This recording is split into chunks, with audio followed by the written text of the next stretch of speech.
Hello everyone and welcome back to my channel. This is part 2 of the Laci Peterson case. If you haven't watched part 1, I'll leave it down below in the description box. So we left off at Scott's arrest. He is now sitting in county jail waiting trial. Before the trial even started, Mark Garrigo specifically asked Scott that if he had anything to do with Laci's disappearance, that he should just come forward now, that maybe they could get him a shorter sentence for manslaughter and get him to say that he killed Laci accidentally. Scott continued to say that he had nothing to do with Laci's murder. A gag order was placed on all possible participants in the trial to ensure that Scott Peterson would in fact get a fair trial. However, there was already way too much media in the area of Modesto, and they actually moved the trial to Redwood City, which is near the San Francisco area, because there were just way too many people who knew about Scott Peterson, who said Scott Peterson was guilty in the Modesto area. However, I don't think that this really gave Scott a fair trial either. San Francisco Bay area was actually known for the news hub, so that's where a lot of the reporters came from. Also, the fact that Laci and Connor were found in the San Francisco Bay, this just meant everyone already knew about it. It was all over the media. And in fact, when the jurors were selected, they even said, like, as soon as they walked in, I knew who Scott Peterson was. There was one juror who said in one of the documentaries that when he got the letter for jury duty, that his wife had said, "Oh no, you're going to be on that Scott Peterson trial." And the juror said, "No way, that's not possible." And when he walked in, he saw Scott Peterson. Reports even say that during the first jury selection, 50% of potential jurors had said Scott Peterson was 100% guilty. And those were just the ones who were being honest. Justin Falconer, juror number 5, had said when he found out that it was the Scott Peterson trial, he Googled it immediately. Stealth jurors were also found, which if you don't know what a stealth juror is, it's a juror who has some kind of agenda to put someone away. And they found one juror, in fact, that had been selected, and she said that, my father thinks that Scott Peterson deserves a fair trial, so that's what I'm going to do. But then Mark Garrigos received a letter from someone who knew this woman and said that she had been talking online saying, "I got called back for the second round. I really fooled that defense attorney. And also, I can hardly wait to fry Scott Peterson." Eventually, they chose a 6-man and a 6-woman jury with 6 alternates, so all seats of the jury were filled. The jury was not sequestered, which means that they could go home at any point in time, but they were instructed not to look at the case and not to discuss the case at all. Now, jurors are not allowed to discuss the case with people outside the jury and also within the jury, which I actually didn't know this. I know that jurors are supposed to, they're not allowed to talk to anyone outside of the jury, but I actually thought that they were at least able to talk to other juror members about what was going on. Like if you have a question about something that happened, to clarify that. But I guess that does make sense. Now, I understand that it just wasn't possible for the state to be able to afford 18 people's hotel room for months on end, but at the same time, I think that this also resulted in an unfair trial. There were just billboards everywhere. There was a billboard outside of the courthouse that said Scott Peterson is a monster, and they were just really exposed to all the media that was against Scott Peterson. There was also a conflict with the judge who oversighted this case. He is now not alive anymore, but when he asked potential jurors if they were against the death penalty, and they said no, they were officially not allowed on the jury. However, I believe that there's a mandated question that the judge has to ask, and that question is, could you set aside your opinion on the death penalty in order to uphold the law? He did not ask this question, and this is one of the biggest part of Scott's appeal. When the trial started, Rick DeSasso, the leading prosecutor's opening argument, had said that Scott's tale of the 24th was just simply untrue. He said that Scott had actually killed Laci on the 23rd, wrapped her up into a tarp, threw her in the back of his truck, and brought her out to the San Francisco Bay on the 24th. He said that Laci never woke up that morning, there was never a Martha Stewart segment, and that she wasn't even alive on Christmas Eve. The prosecution backed this up by saying that Laci was found in these khaki pants that her sister Amy Rocha had said she was wearing on the 23rd. However, Scott had said that Laci was wearing black pants and a white top the day that she went missing. But the fact that she was found in these khaki pants, it just didn't make any sense. They went on to say that Scott was a cheater, he didn't want to be married anymore, and he definitely didn't want to have kids, so he chose murder over a divorce. The defense completely counteracted the prosecution's argument by airing the Martha Stewart segment about meringue cookies that aired on the 24th on Good Morning America. Now this just blew the jurors' mind away, because everyone says on the jury that at this point they were like, you're not even looking at this case properly, like you didn't even take the time to watch a clip all the way through. So this really was a bad downfall for the prosecution, and it would just keep going for the time being. Later in the trial, the defense also scored another one when Amy Rocha had testified that when she went in on the second search warrant at the Petersons' home, that she found the pants that Laci was wearing the day before, and that Laci had been found in a different pair of pants, which were a shorter length. They were more of a capri pant than a longer pant. The defense absolutely did not lie to the jury. They said that yes, Scott Peterson is a cheater, but this did not make him a murderer. They said that Scott had actually cheated twice on Laci, and Laci knew about the first one. So why would he kill his wife over something that she had known about, that he had been doing, and he never killed her before that? Then they made another promise, which would later backfire on them, that this would be an eyewitness trial, that they would prove Scott innocent by saying that Laci was seen alive after Scott left to go fishing, and that someone else had done this to Laci, and it couldn't have possibly been Scott. These eyewitnesses never came forward in the trial. Mark Garagos then turned his attention to the Modesto Police Department. He said that they did not do a proper investigation just because that they had tunnel vision that Scott was cheating, and they immediately thought that he was a murderer based on his actions and the fact that he seemed to not care. They brought forward many people who said that they had seen Scott. He was really distraught, and then the prosecution had brought other witnesses forward saying they never saw Scott there, crying, nothing. He showed no emotion. But the defense said that Scott's family and Laci's family were just two completely different people. The Scott's family was more stoic. They had, less energy, kind of. They were just a more calm family. Laci's family was very gung-ho. They were like, let's do this, let's find her. And they were very vocal about Laci's disappearance. However, because Scott's family was like this did not make Scott a murderer. This did not make Scott weird, and that there's no playbook on how someone acts when their wife goes missing. Now, this is true, and everyone always talks about this, Scott didn't care. Like, he never showed any emotion about the fact that his wife was missing. He only cared about Amber, but he did search for her, and he says this. I don't know. I don't think that I could convict someone as guilty. I don't think that I could stop looking into an investigation, especially with the fact that other people had come forward, said that they had seen Laci, and not look into it. There were plenty of theories about Laci's disappearance. First of all, Modesto Police Department looked into recent parolees and sex offenders, and they had asked to give their alibi on the day of the 24th. During the trial, one of the Modesto Police Department detectives admitted that some of these parolees had given false alibis, and that even one of them had said that he was Laci's murderer. But guess what? They were never questioned any further. As I mentioned earlier, there was the burglary across the street, and I keep saying we're going to get into that more, but there was a lot of information that came out after the trial happened that kind of points more to these burglars that we're going to get towards the end of the video. So I'm really sorry, but here we go. Now, another theory was that another pregnant woman had gone missing just 7 months before Laci.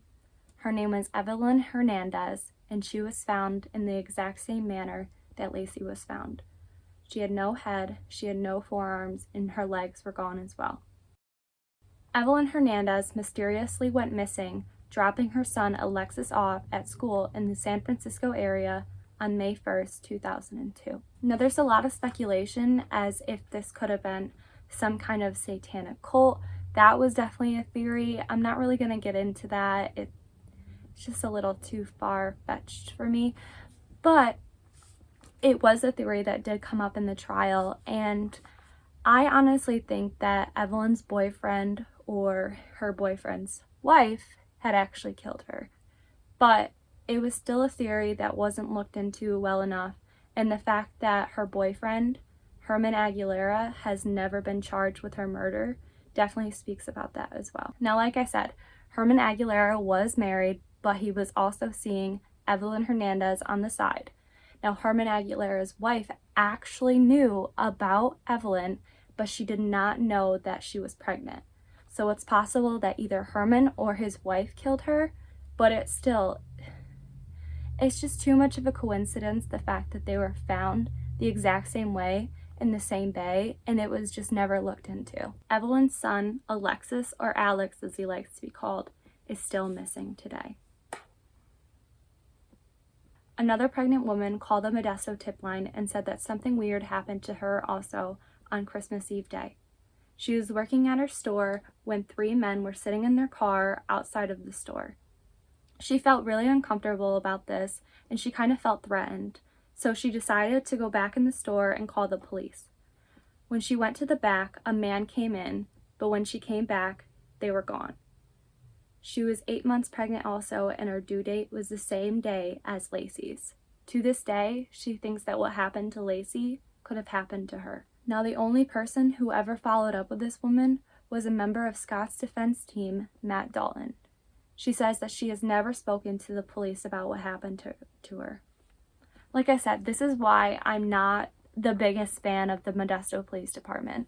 If you look at some of their trial transcripts, and it'll say MPD detective, it doesn't look good. Like, they will admit to you that they changed a report, that they didn't look into this, that someone said something and they just brushed it off because they assumed Scott Peterson was guilty from the get-go. And Scott Peterson even said in a later prison call, the first day he was there, the first day Modesto Police Department came to his house, that he heard one of the detectives on the phone saying, "This husband is acting suspicious."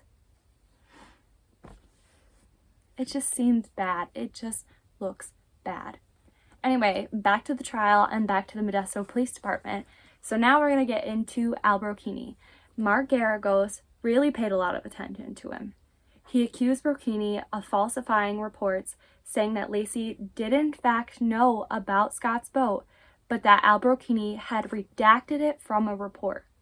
Now, Al Brocchini says that he redacted this out of his report because someone else had it in another report and he didn't want it repeating. I don't believe that. This man came for Scott from the get-go. He just didn't like him. He was the first one to interview him. He was the one to ask for a polygraph test, and I think that he really had it out for Scott when Scott said no to that. Al Brocchini even continued to say after this that Laci never knew about the boat or the warehouse, and this was just untrue. Like, you wrote it down, man. You knew about this.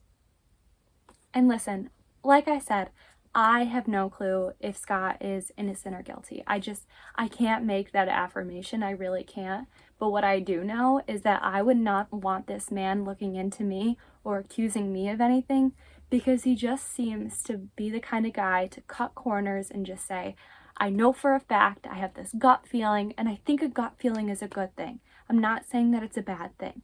But at the same time, when you get all these other theories and you get all these people saying, I saw Laci, I murdered Laci, and you're not going to look into that, I don't like it. I just don't like it. A computer expert also took the stand and said that someone had been on the Petersons' home computer at 8:45 in the morning. Now, this person was looking at red scarves on Gap as well as sunflower umbrellas. Now, Laci had a sunflower tattoo on her left ankle, so a lot of people thought that this was Laci on the computer. However, this computer expert also saw that there was an email from Scott Peterson to someone about an eBay transaction. This eBay transaction was actually about a golf bag that Scott was trying to sell. And it had, Scott, comma, and then their message about the golf bag. And then the man would sign his name at the bottom. And then, Scott would reply and put Scott's, his name at the bottom. So I do believe that Scott was on this computer this day, but it was kind of hard to believe because Scott never said, hey, look at our computer records. Laci was on the computer that day. So I think that if he knew Laci was on the computer, or if he remembered this, that he would have said something and been like, hey, she was on the computer. She was alive. But he never did that. At this point in the trial, the prosecution changed their timeline and said that Laci was not in fact killed on the 23rd, but that Scott had killed her on the 24th. They said that he had strangled her or smothered her, wrapped her up in the tarp in the morning, and then quickly left to go to the San Francisco Bay and dump her body with anchors attached to it. Juror number 5, Justin Falconer, later admits that at this point in the trial, he just thought the prosecution wasn't being truthful. He was completely pro-innocent for Scott. He absolutely did not believe the prosecution so far, and this gave a lot of insight as to what the jury was thinking at this point in the trial. On June 21st, in the midst of the trial, the judge gave out a warning to the jury about misconduct. Justin Falconer had actually spoken to Brent, and it was actually a really nice thing of him, I think. Because the media was not allowed to take photos of the jurors, Justin had stood next to Brent and said, hey, you're not going to be in the media today. Justin was later taken off the jury, and he was actually pretty confused by this because the judge had said, a little bit of acknowledgement to other people was fine. Everyone walked through the same door. Jurors, media, family members. It was just kind of like, you're going to see them anyway, so you could say hello, you could say good morning, but you weren't allowed to make conversation with them. So Justin just said, I didn't think I did anything wrong, but he was still kicked off. However, I do see how this could be seen as favorable towards putting Scott away and towards Laci's family, but Justin actually made comments after he was kicked off the jury that at this point in the trial, he would not be able to convict Scott guilty. There was just no evidence, and then this is when we found out that a lot of the jurors had felt the same way. Now, Justin was also known for talking to other juror members, so he was really just pouring out the misconduct. The 2 things you're not supposed to do, he was doing. And he just kept saying to them, this man is not guilty. I don't know what the prosecution is trying to tell us. I don't know what they're trying to get us to believe, but it's not pointing to Scott's guilt. Justin Falconer was also the same juror in the beginning who said that he had Googled the case before the trial even started. Justin got a lot of heat for saying that he did not think that Scott was guilty, and he received death threats constantly saying that he should die just like Laci and Connor did. Now, I don't think that this is right, and like I said, he definitely promoted the fact that he thought Scott was innocent and that maybe other jurors felt the same way. But that was until Amber Frey took the stand. The defense had 29 hours worth of transcripts to go through, but they didn't have the actual tapes yet. So when they looked through the transcripts, which I have as well, they don't appear to be as bad, but when you actually hear the phone calls, which there's not all of them are available. When you actually hear the phone calls, they're not good.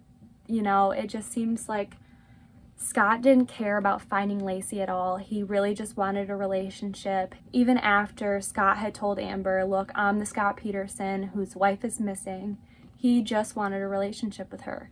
And he kept saying, I know you'll never trust me again, but I want to earn that back.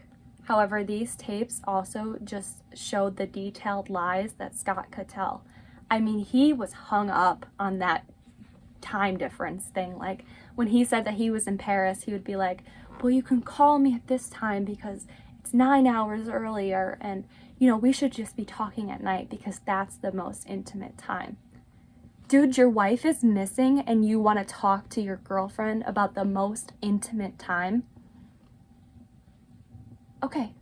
Basically, this just showed the jury, Scott could lie about anything. Scott could keep up with the lie as long as he wanted to.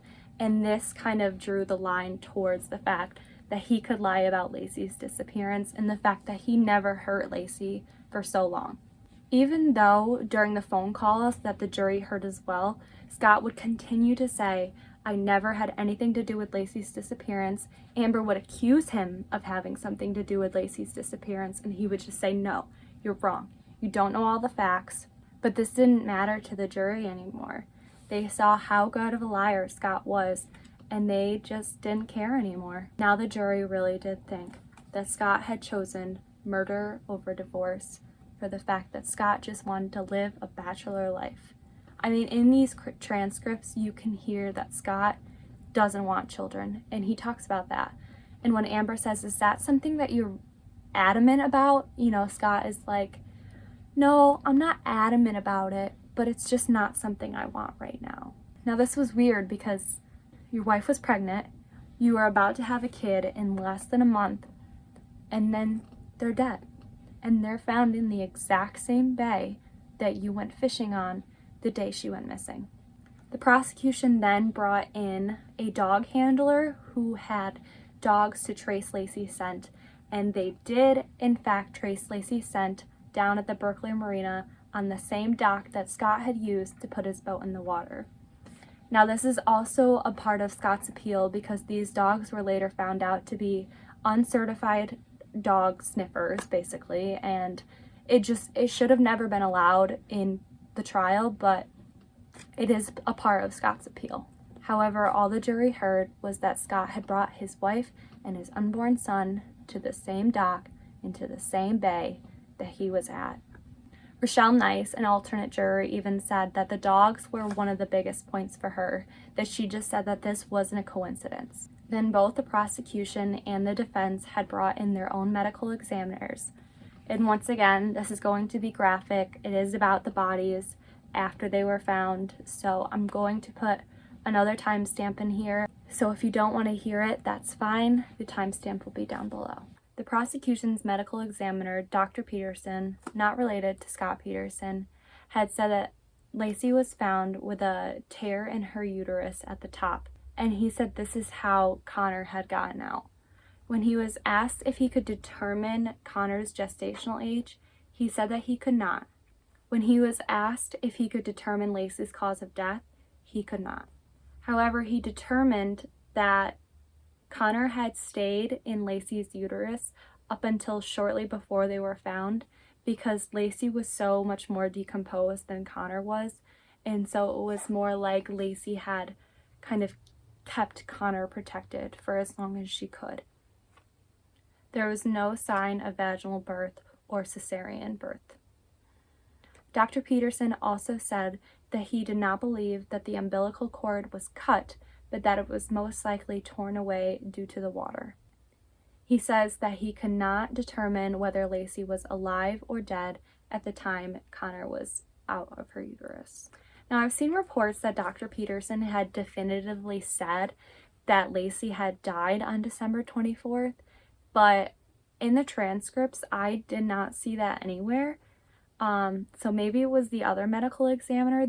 The prosecution did bring in 2 medical examiners, and the other one was a little bit more definitive, but I didn't see December 24th in her transcript either. The thing that Dr. Peterson said was that Laci had been dead for months. He could not determine time of death. He could not determine cause of death for either Laci or Connor. The defense and Dr. Peterson also argued about the items found on Connor's body when he was found. There was supposedly, allegedly, a piece of tape that was folded on Connor's ear, and then there was also something, an unidentified item, that was wrapped around Connor's neck. Now, I haven't seen any of the photos. I don't want to see the photos. But people say that it actually looked like a noose, the way that it was wrapped around. I don't know. Dr. Peterson said that he believed this was ocean debris. And also, the tape thing is also highly debated because if Connor was in the water, how could a piece of tape had stick to him? You know what I mean? Dr. Peterson said that he didn't believe that this was tape. He believed that it was a piece of kelp. And by the time Connor was back at the coroner's office, this item was off of his body.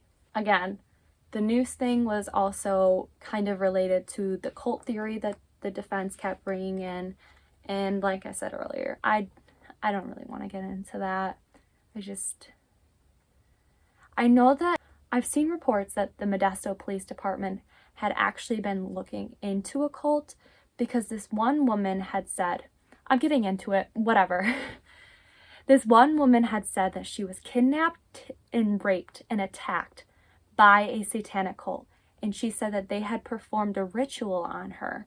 And before she was returned, they had told her that someone was going to die on Christmas Eve and that she would see it in the news. Now, the reason why I didn't really want to talk about this in the first place was apparently this woman's boyfriend had said that she wasn't really doing well mentally, and I don't want to say that people, who have mental illness are liars. Like, that's not the case at all. But at the same time, it just seemed like there was no substantial evidence for this to be possible or that this happened. But it was definitely a theory that the defense did bring forward. Laci's body was also found nearby these devil drawings and satanic cult type drawings, I guess. And so that's where the defense got this theory from as well. I just don't know. My main theory, other than the fact that Scott did it, was the burglars. That's the one I believe the most, in my opinion. Now, the other woman who looked at Laci and Connor's body was named Dr. Allison Galloway. And she was the one who was a little bit more accurate in her determinations.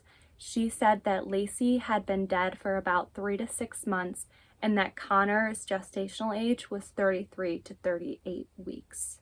She also looked at Laci's ribs, which were fractured when she was found, but she said that she couldn't make the determination if they were fractured pre-mortem or post-mortem. Then Dr. Charles March, an OBGYN, took the stand as the defense's medical examiner. Now, he said Connor had died December 29th and that it was just impossible that Scott had actually killed Laci or Connor because at this point, Scott was in the midst of family, he was searching for Laci, he was at the volunteer center. It just wasn't possible. But when Dr. March was cross-examined, he completely this poor man, he broke down. Like, they asked, how did you determine this? And he said, well, I looked at reports and I found out when Laci had told her friends that she was pregnant. So I went back 2 weeks and that's how I got my time. And then the cross-examination just kept going down. They asked, is this really a specific science? Like, this isn't how you do this. And Dr. March had just said, just cut me some slack.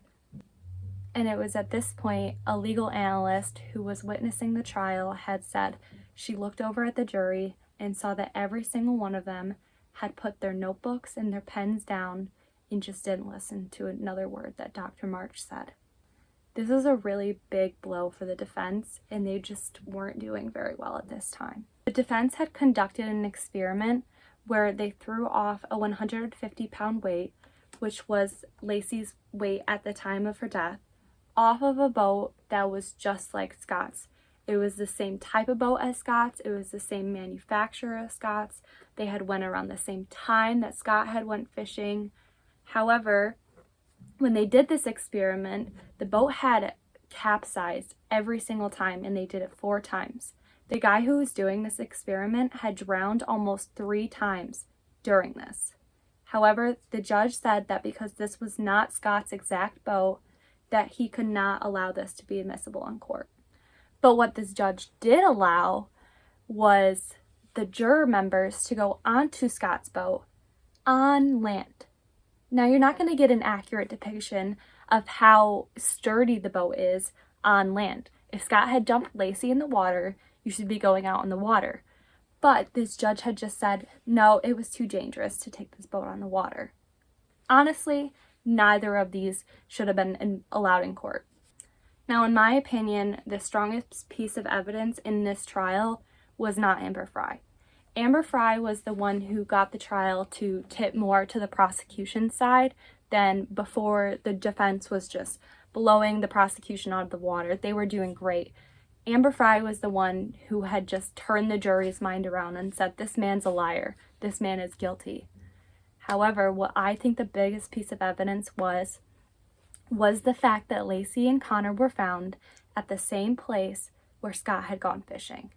The prosecution brought in a hydrologist, claiming him as a tidal wave expert. Now, the defense claims that Scott was framed because his alibi was published everywhere. Every press conference that was released in the beginning had exactly Scott's alibi, where he was fishing. Now, this tidal wave expert had said that Laci and Conner's body would be found exactly where they were if Scott had gone fishing exactly where he did, based on the water and the tide levels at that time. This expert also agreed with the prosecution's theory that Laci had been anchored down because that's how Laci was found a mile away from Conner. Conner was able to drift farther because he wasn't anchored down. He also said that the reason why Laci's organs were all removed at the time was because of the tides and the wave strengths, but other experts really don't agree with this. They say that they've seen bodies that have been in the water for years, and organs don't just dissipate, they don't just disappear. So it was pretty easy for anyone who possibly did have Laci to be like, oh, hey, this man's being looked into. Let's put the body where he was. I mean, it's all over the place. But this was just too hard for the jury to believe. Another downfall for the defense was actually from the opening arguments. Mark Geragos had promised the jury that he would bring out eyewitnesses that claimed Laci was walking her dog, Mackenzie, while Scott was at the warehouse getting ready to fish. Now, the defense actually had hired a private investigator who found all these people, and he found that Laci had walked in a perfect 45-minute loop. But this loop ended at the time Laci was seen at the East Loloman Park when she was being stalked by two men. This eyewitness, someone who had lived right next door to the East Loloma Park, she was getting ready for her shift at the hospital. She was smoking a cigarette outside. The girl was lurking, okay? She was looking at what was going on. And she said that she had seen Laci come into the park being followed by two men. Now, Laci's dog was known to be kind of hyper and active, and these men had actually shouted at Laci, "Shut that dog up." And this was the last time Laci was ever seen by any eyewitnesses. And this was at 10:45. However, the prosecution did bring other dog walkers in the area onto the stand. Now, most of them didn't even look like Laci, and especially because Laci was 8 months pregnant at the time, and a lot of them even said that they don't think that they would have walked their dogs on Christmas Eve. However, this just put more doubt in the jury's mind that the defense's eyewitnesses were not able to determine that it was Laci. Rochelle Nice, the alternate juror, she's come out with a lot after the trial. We'll talk more about her later. I don't hate her, but she is one of the reasons why Scott may get an appeal. She's another one. She's not the only one. But anyway, she came out and said that she was waiting for the defense to bring someone out. She didn't even care who. Someone out who had seen Laci that day, and maybe she would have considered Scott's innocence. But the fact that they didn't, it just meant that there was no one who saw Laci that day, at least at the trial, so she wasn't able to put that in her mind. Mark Geragos is heavily criticized for this decision, the fact that he didn't bring any eyewitnesses forward. However, he thought this wasn't a bad trial by any means. It would be a hung jury at least, and that he could bring in the eyewitnesses at the next trial. During the prosecution's closing arguments, they definitely brought in an emotional twist. They placed a picture of Scott and Amber Frey at their party together, all snuggled up, living their happy lives, with Laci Peterson right next to that, all by herself, and at another Christmas party at the same time on the same day. Geragos' closing argument was the exact opposite of his opening arguments. You know, the jurors and the people who were watching the trial had said he just wasn't into it anymore. It just seemed like He didn't really care about the outcome, and he even says at this point, he was like, it was going to be a hung jury.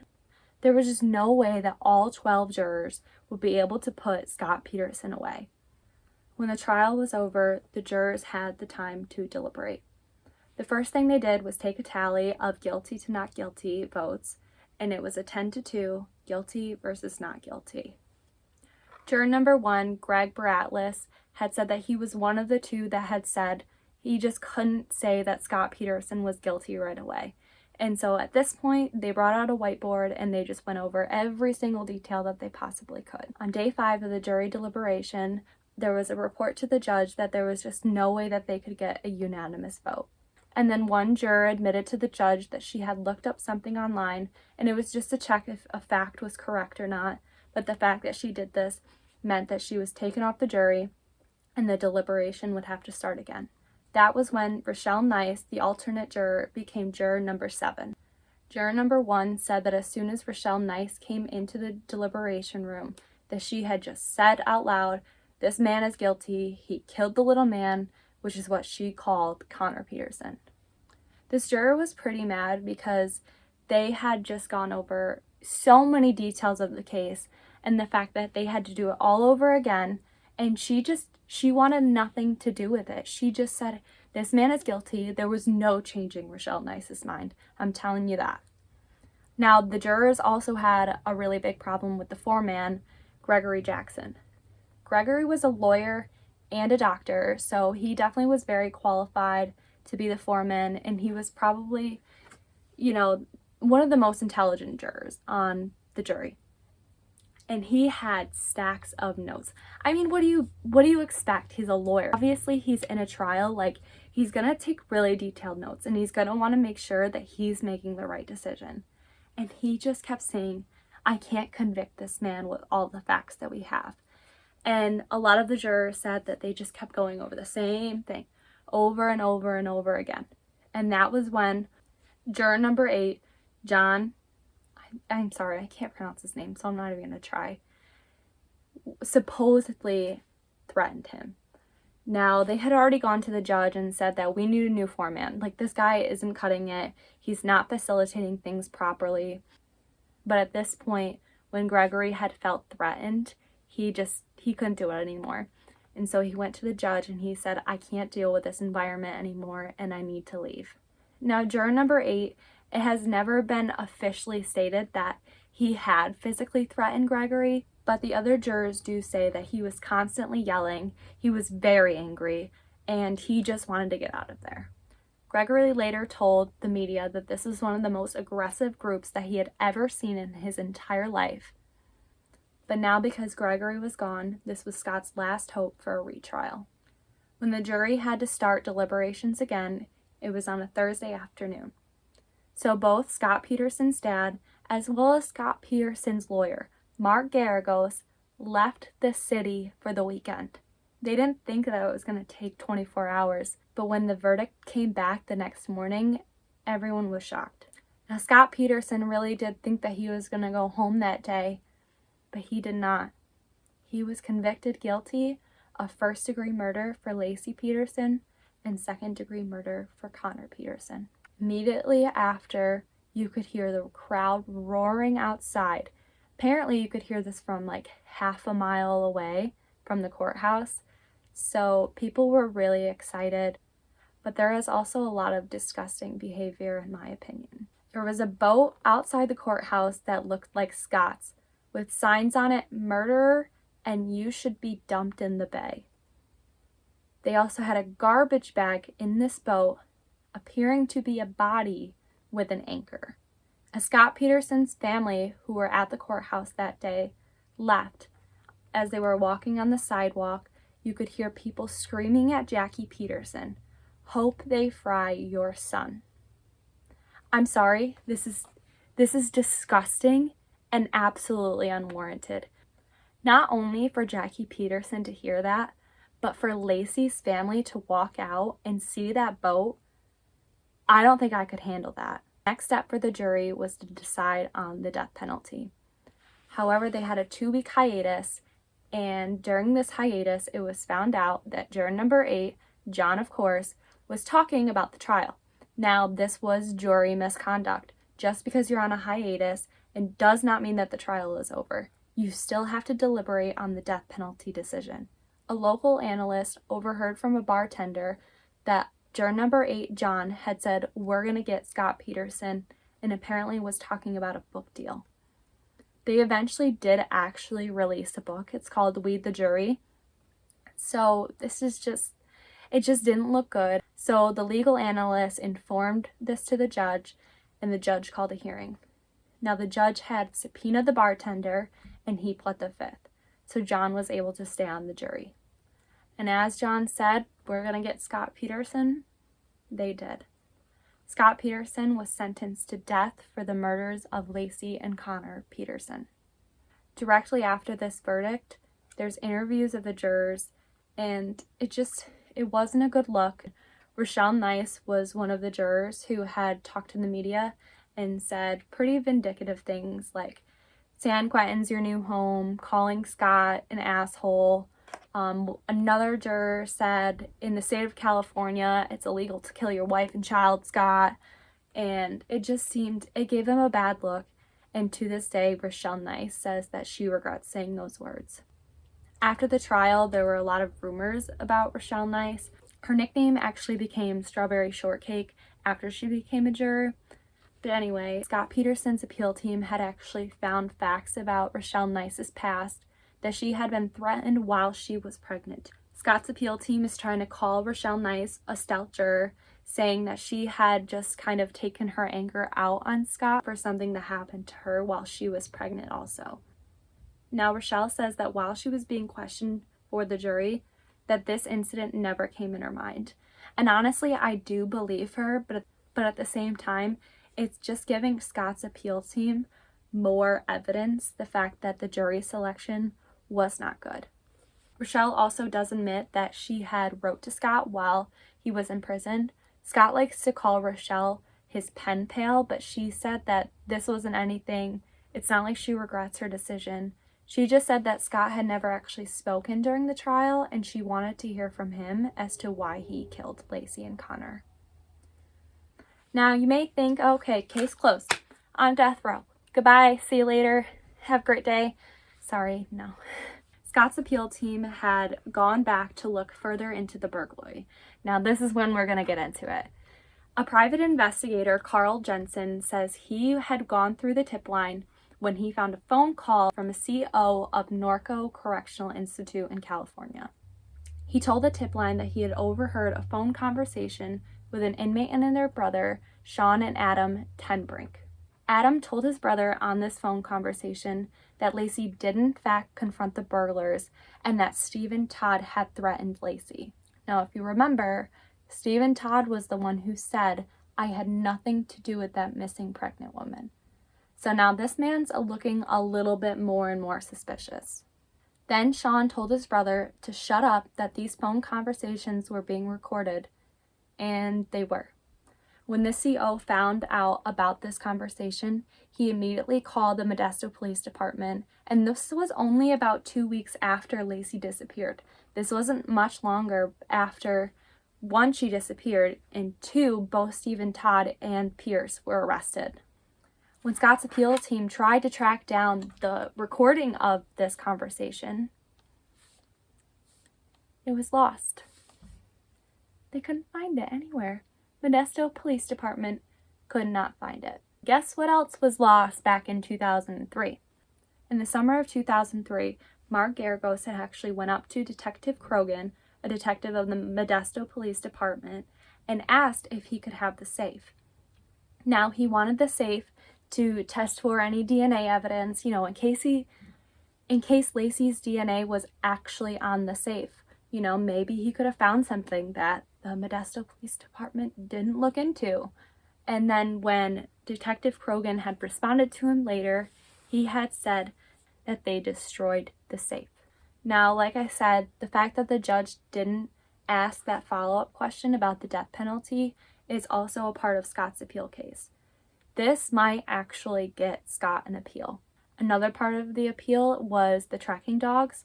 when they had looked back into the tracking dog certification, they had found out that the dog Trimble had failed 75% of their non-contact tracing tests. Now, the dogs had actually used non-contact because they used an item of Laci's to determine that Laci was on the same ramp that Scott had used. Now, the fact that this dog had failed their certification tests, this just shouldn't have been allowed in court. The other thing that shouldn't have been allowed in court was that so-called title expert. And like I said, for me and for a lot of the jurors actually, they said that this was the slam dunk to convict Scott. But this title expert was a hydrologist who had absolutely no experience, no training, and no schoolwork in tidal waves or tidal anything. So here's another big turnaround for Scott's appeal, and I think that this is the biggest one. So Karen Service is the one who found Mackenzie at 10:18 outside of the Peterson home. Now, she said that she put Mackenzie back into the gate and closed the door. Now, because most of the eyewitnesses who saw Laci that day were after 10:18, all of them were just not looked into because of this testimony of Karen Service. Now, Karen Service had gotten a receipt from a store, so she had retraced her steps back to 10:18. When the owner of this store was called to the stand, they had found out that the timestamp of their receipts were inaccurate. Now, I've also seen that Karen Service had went to 2 other places as well, but it's still possible that she put Mackenzie back in and Laci was home. But then Scott's team found a handwritten letter from their mailman who had said that he was at their home at around 10:30 to 10:50. And this basically just threw away Karen's testimony. Russell Graybell, the mailman of the Petersons' home, said that the gate was open when he got to their house and that Mackenzie was not outside. He says that if Mackenzie is outside, he does not deliver the mail. Now, the reason why the mailman knows that he was there from at least 10:30 to 10:50 was because the mailmen actually have to scan around their route. Now, it's kind of like when you get that notification from Amazon and your package is delivered and you're like, woohoo, and you're really excited. So it's kind of like the same thing. Now, it wasn't as accurate and distinctive back in 2002, but it was still kind of like a similar process. So he was at least near Covina Ave where the Petersons lived at 10:30. That's when he started his route to go to the Petersons' home. And I believe he had left that route at about 10:50. So this is after 10:18 when Karen Service said that she was there. And after Karen says that she shut the door. Like I said, the mailman said that the door was open. So now we officially cannot exclude any eyewitnesses who saw Laci Peterson after 10:18. This also does not exclude the fact that the burglars may have hurt Laci. I mean, isn't it kind of odd that people in prison are talking about how Stephen Todd had actually confronted Laci and threatened her? But this is only a few weeks after. It's not like it was during the trial. They had only found out after the trial. In August of this year, 2020, the Supreme Court overturned Scott Peterson's death penalty sentence due to significant errors in the jury selection. Scott will appear in court on November 6th to retry the penalty phase, so he could either get life or death again. Scott's appeal is still waiting to be processed and still waiting to be determined if he will get a new trial, but it is being looked into. So that's it. I know that this is a lot to take in. This is a lot of information that I hadn't heard about before, and that's why I wanted to make a video on it. I feel like people are very one-sided, and I can't think one way or another. Like, I still feel like he did it. Like, he's just acting too weird. There's too many things happening that I just don't trust him. But at the same time, there's new information that's come out, especially the mailman thing. Like, that's crazy. The fact that the door was closed and then it was open, or it was open and then it was closed. Like, I don't know, and there were so many eyewitnesses who saw Laci in a perfect circle. I don't know. I feel really bad for Sharon too. Like, she said in one of the interviews that, you know, she doesn't want there to be a new trial, that she really does believe Scott is guilty, but if there is, she will be there. I feel so bad. Like, I don't want her to go through that pain again, and especially if he's found innocent. I feel so bad. Like, oh, that must hurt, you know? But at the same time, it's in the Constitution that every American deserves a fair trial. And I don't think that happened. And I do believe he deserves an appeal. I do believe that. But let me know what you all think. Do you think Scott Peterson is guilty or innocent? Are you kind of stuck like me? Do you think he deserves a new trial? Let me know what you think. And to Laci and Connor, may your souls be peaceful and at rest. Bye.